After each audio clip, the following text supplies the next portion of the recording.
ಈ ರೈಸ್ನ ನೋಡ್ತಾ ಇದ್ರೆ ಇದು ಎಗ್ ರೈಸ್ ಇರ್ಬೋದು ಅಂತ ಅನ್ಕೊತಾ ಇದ್ದೀರಲ್ವಾ? ಖಂಡಿತ ಇದು ಎಗ್ ರೈಸ್ ಕೂಡ ಅಲ್ಲ, ಎಗ್ ಬಿರಿಯಾನಿ ಕೂಡ ಅಲ್ಲ. ಖಂಡಿತ ಈ ರೆಸಿಪಿ ನೋಡಾದ್ಮೇಲೆ ನೀವು ಕೂಡ ನೀವೆಲ್ಲ ಟ್ರೈ ಮಾಡಲೇಬೇಕು. ಬನ್ನಿ ಹಾಗಿದ್ರೆ ಇದು ಯಾವ ರೈಸ್ ಹೇಗೆ ಮಾಡೋದು ಅಂತ ನೋಡೋಣ. ನಾನಿಲ್ಲಿ ಇದನ್ನು ಮಾಡಲಿಕ್ಕೆ ಒಂದು 4 ಮೊಟ್ಟೆಯನ್ನು ತೊಗೊಂಡಿದ್ದೀನಿ. ಇವಾಗ ಮಾಡೋದು ನೋಡೋಣ.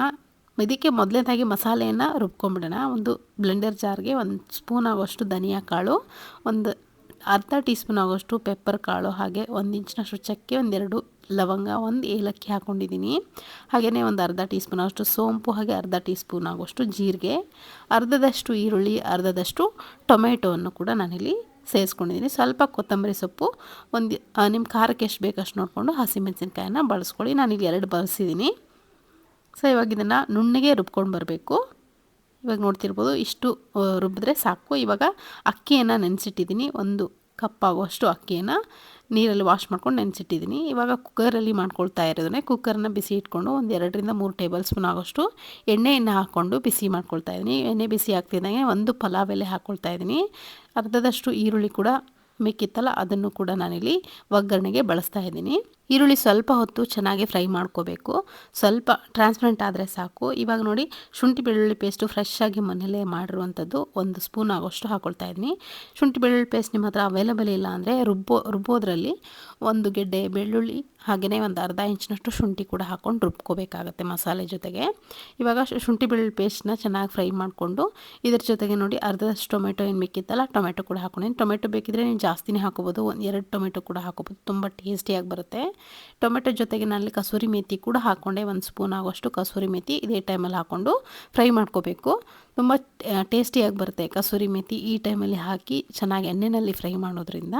ಇವಾಗ ರುಬ್ಕೊಂಡಂಥ ಮಸಾಲೆ ಏನಿರುತ್ತಲ್ಲ ಅದನ್ನು ಕೂಡ ನಾನಿಲ್ಲಿ ಸೇರಿಸ್ಕೊತಾ ಇದ್ದೀನಿ. ಸೇರಿಸ್ಕೊಂಡು ಅದನ್ನು ಕೂಡ ಹಸಿ ವಾಸನೆ ಎಲ್ಲ ಹೋಗುವವರೆಗೂ ಕ್ಲೀನಾಗಿ ಫ್ರೈ ಮಾಡ್ಕೋಬೇಕು. ಯಾಕಂದರೆ ಯಾವುದು ರುಬ್ಬಿರೋ ಅಂಥದ್ದಲ್ಲ, ನಾವು ಹಾಕಿರುವಂಥ ಮಸಾಲೆ ರುಬ್ಬಿದ್ದಲ್ಲ, ಅದು ಹುರ್ಕೊಂಡಿರೋದಲ್ಲ. ಹಾಗಾಗಿ ಸ್ವಲ್ಪ ಹಸಿ ವಾಸನೆ ಎಲ್ಲ ಹೋಗೋವರೆಗೂ ಫ್ರೈ ಮಾಡಿಕೊಂಡು ಸ್ವಲ್ಪ ಕೊತ್ತಂಬರಿ ಸೊಪ್ಪನ್ನು ಕೂಡ ಹಾಕ್ಕೊಂಡು ಕ್ಲೀನಾಗಿ ಫ್ರೈ ಮಾಡ್ಕೊಳ್ತಾ ಇದ್ದೀನಿ.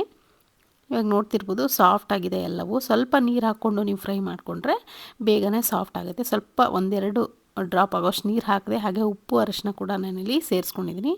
ರುಚಿಗೆ ಎಷ್ಟು ಬೇಕಷ್ಟು ನೋಡಿಕೊಂಡು ಉಪ್ಪನ್ನು ಇವಾಗಲೇ ಸೇರಿಸ್ಕೊಳ್ತಾ ಇದ್ದೀನಿ. ಇವಾಗ ನೋಡಿ ಚೆನ್ನಾಗಿ ಮಸಾಲೆ ಎಲ್ಲ ಫ್ರೈ ಆದಮೇಲೆ ಎಣ್ಣೆ ಮೇಲ್ಗಡೆ ಬಿಟ್ಕೊಳ್ಳುತ್ತೆ. ಆ ಟೈಮಲ್ಲಿ ನಾನಿಲ್ಲಿ ಮೊಟ್ಟೆಯನ್ನು ಒಡೆದು ಹಾಕ್ಕೊಳ್ತಾ ಇದ್ದೀನಿ. ಇದಕ್ಕೆ ನಾನೇ 4 ಮೊಟ್ಟೆ ಬಳಸಿದ್ದೀನ, ಅದೆಲ್ಲವನ್ನು ಹಾಕ್ಕೊಳ್ತಾ ಇದ್ದೀನಿ. ಈಗ ನೋಡ್ತಿರ್ಬೋದು ತುಂಬ ಟೇಸ್ಟಿಯಾಗಿರುತ್ತೆ. ಈಗ ನಾನು ತೋರಿಸುವಂಥ ವಿಧಾನದಲ್ಲಿ ಈ ಥರ ಒಂದು ಸತಿ ರೈಸನ್ನು ಮಾಡಿ ನೋಡಿ, ನಿಮ್ಮ ಮನೆಯಲ್ಲೆಲ್ಲರೂ ನಿಮ್ಮ ಫ್ಯಾನ್ ಆಗ್ತಾರೆ ಅಂತ ಹೇಳ್ಬೋದು. ಅಷ್ಟು ರುಚಿಯಾಗಿರುತ್ತೆ ಖಂಡಿತ. ನೀವು ಕೂಡ ನಿಮ್ಮಲ್ಲಿ ಇದನ್ನು ನೋಡಾದ್ಮೇಲೆ ಮಾಡ್ಕೊಳ್ಳಿ. ಒಂಥರ ಡಿಫ್ರೆಂಟಾಗಿರುವಂಥ ರೈಸು, ಡಿಫ್ರೆಂಟಾಗಿರುವಂಥ ಟೇಸ್ಟು ನಿಮ್ಗೆ ತುಂಬ ಇಷ್ಟ ಆಗುತ್ತೆ. ಇವಾಗ ಎಗ್ನ ಹಾಕ್ಕೊಂಡಾದ್ಮೇಲೆ ಇದನ್ನು ಚೆನ್ನಾಗಿ ಮಿಕ್ಸ್ ಮಾಡ್ಕೊಳ್ತಾ ಫ್ರೈ ಮಾಡ್ಕೋಬೇಕು. ಪೂರ್ತಿ ಸ್ಕ್ರಂಬಲ್ಡ್ ಆಗಬೇಕು ಎಗ್ಗು.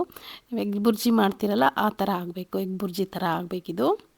ಇವಾಗ ಚೆನ್ನಾಗಿ ಫ್ರೈ ಮಾಡ್ಕೋಬೇಕು. ಲೋ ಮೀಡಿಯಮ್ ಫ್ಲೇಮ್ ಇಟ್ಕೊಂಡು ಸ್ವಲ್ಪ ಹೊತ್ತು ಜಾಸ್ತಿ ಹೊತ್ತು ಫ್ರೈ ಮಾಡ್ಕೋಬೇಕು. ಯಾಕಂದರೆ ಹಸಿ ಉಳಿಬಾರ್ದಿದು. ಪೂರ್ತಿ ಎಗ್ ಏನಿದೆ ನೋಡಿ ಫ್ರೈ ಆಗಿ ಸ್ಕ್ರಂಬಲ್ಡ್ ಆಗಬೇಕು, ಉದ್ರಾಗಿ ಆಗಬೇಕು. ಅಲ್ಲಿವರೆಗೂ ನೀವು ಇಲ್ಲಿ ಈ ಥರ ಸ್ಪೂನಿಂದ ಕೈ ಬಿಡ್ದಂಗೆ ಫ್ರೈ ಮಾಡ್ಕೋಬೇಕು. ನೀವೇನಾದರೂ ಕೈ ಬಿಟ್ಟರೆ ತಳ ಹಿಡಿದು ಬಿಡುತ್ತೆ, ಹೋಗಿಬಿಡುತ್ತೆ. ಯಾಕಂದರೆ ಮೊಟ್ಟೆನ ಈ ಥರ ಹಾಕಾದ್ಮೇಲೆ ಕೈ ಬಿಡಬಾರ್ದು. ಚೆನ್ನಾಗಿ ಬೇಯಿಸ್ಕೋಬೇಕು ಪೂರ್ತಿಯಾಗಿ ಫ್ರೈ ಆಗಿ. ಅದರಿಂದ ಆಯಿಲ್ ರಿಲೀಸ್ ಆಗೋವರೆಗೂ ನೀವು ಇದನ್ನು ಫ್ರೈ ಮಾಡಬೇಕು ಸ್ವಲ್ಪ ಹೊತ್ತು. ಈಗ ನೋಡಿ ಎಷ್ಟು ಉದ್ರಾಗಾಗಿದೆ, ತಳ ಎಲ್ಲ ಬಿಟ್ಕೊಂಡಿದೆ. ಹಾಗೆ ಇದರಲ್ಲಿ ನಾವೇನು ಹಾಕಿದ್ವಲ್ಲ ಆಯಿಲೆಲ್ಲ ಬಿಟ್ಕೊಳ್ತಾ ಇದೆ.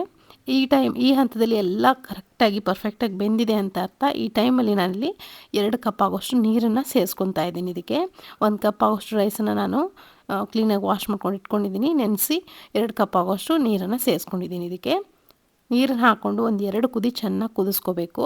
ನಾವು ಆಲ್ರೆಡಿ ಮೊಟ್ಟೆನ ಬೇಯಿಸಿರ್ತೀವಿ, ಆದರೂ ಕೂಡ 2 ಕುದಿ ಬರೋವರೆಗೂ ಇದನ್ನು ಕುದಿಸ್ಕೋಬೇಕು. ಇವಾಗ ನೋಡಿ ಈ ಥರ ಚೆನ್ನಾಗಿ ಕುದಿ ಬರೋವಂಥ ಟೈಮಲ್ಲಿ ಇನ್ನೊಂದು ಸತಿ ಮಿಕ್ಸ್ ಮಾಡ್ಕೊಂಬಿಡಿ. ಮಿಕ್ಸ್ ಮಾಡಿಕೊಂಡು ಇಲ್ಲಿ ನಾವೇನು ಅಕ್ಕಿ ನೆನೆಸಿಟ್ಕೊಂಡಿದ್ವಲ್ಲ ಅದನ್ನು ಹಾಕೋಬೋದು. ಈ ಥರ ಕುದಿಸೋದ್ರಿಂದ ಯಾವುದೇ ಹಸಿ ಸ್ಮೆಲ್ ಏನಿರುತ್ತಲ್ಲ ಮೊಟ್ಟೆದು, ಆ ಥರ ಹಸಿ ಸ್ಮೆಲ್ಲು ಬರೋದಿಲ್ಲ. ಹಾಗಾಗಿ ಒಂದೆರಡು ಕುದಿನ ಚೆನ್ನಾಗಿ ಕುದಿಸ್ಕೊಂಡಿದ್ದೀನಿ. ಇವಾಗ ನೋಡಿ ಅಕ್ಕಿಯನ್ನು ನೆನೆಸಿಟ್ಟಿದ್ನಲ್ಲ ಆ ನೀರೆಲ್ಲ ಸ್ಟ್ರೈನ್ ಮಾಡಿಕೊಂಡು ಅಕ್ಕಿಯನ್ನು ಸೇರಿಸ್ಕೊತಾ ಇದ್ದೀನಿ. ಸೇರಿಸ್ಕೊಂಡು ನೋಡಿ ಚೆನ್ನಾಗಿ ಮಿಕ್ಸ್ ಮಾಡ್ಕೋಬೇಕು. ನೀವು ಜಾಸ್ತಿ ಕ್ವಾಂಟಿಟಿನಲ್ಲಿ ಮಾಡಿದ್ರೆ ಜಾಸ್ತಿ ಮೊಟ್ಟೆನ ಬಳಸಿ, ಆದಷ್ಟು ಅಕ್ಕಿಗಿಂತ ಜಾಸ್ತಿ ಮೊಟ್ಟೆ ಬಳಸಬೇಕಿಲ್ಲಿ, ಆವಾಗಲೇ ತುಂಬ ರುಚಿಯಾಗಿ ಬರೋದು. ನಾನಲ್ಲಿ ಕಡಿಮೆ ಅಕ್ಕಿ ಒಂದು 4 ಮೊಟ್ಟೆ ಬಳಸಿದ್ದೀನಿ. ಕೊನೆಯದಾಗಿ ಕುಕ್ಕರ್ ಲಿಡ್ಡನ್ನು ಕ್ಲೋಸ್ ಮಾಡ್ತೀವಿ ಅನ್ನೋ ಟೈಮಲ್ಲಿ ಒಂದು 2 ಸ್ಪೂನ್ ಆಗೋಷ್ಟು ತುಪ್ಪ ಕೂಡ ಹಾಕ್ಕೊಂಡು ಮಿಕ್ಸ್ ಮಾಡಿಕೊಂಡು ಕುಕ್ಕರ್ ಲಿಡ್ಡನ್ನು ಕ್ಲೋಸ್ ಮಾಡಿ ನಾನಿಲ್ಲಿ ಮೀಡಿಯಮ್ ಉರಿನಲ್ಲಿ ಇಟ್ಕೊಂಡು ಒಂದೇ ಒಂದು ವಿಜಲ್ನ ಕೂಗಿಸಿದ್ದೀನಿ. ಆವಾಗ ಉದ್ರುದ್ರಾಗಿರುವಂಥ ರೈಸ್ ರೆಡಿ ಆಗುತ್ತೆ. ಇವಾಗ ನೋಡ್ತಿರ್ಬೋದು ಕುಕ್ಕರ್ ಲಿಡ್ಡನ್ನು ಓಪನ್ ಮಾಡ್ತಾ ಇದ್ದೀನಿ. ಎಷ್ಟು ಉದ್ರುದ್ರಾಗಿ ಎಷ್ಟು ಚೆನ್ನಾಗಿ ರೈಸ್ ರೆಡಿ ಆಗಿದೆ.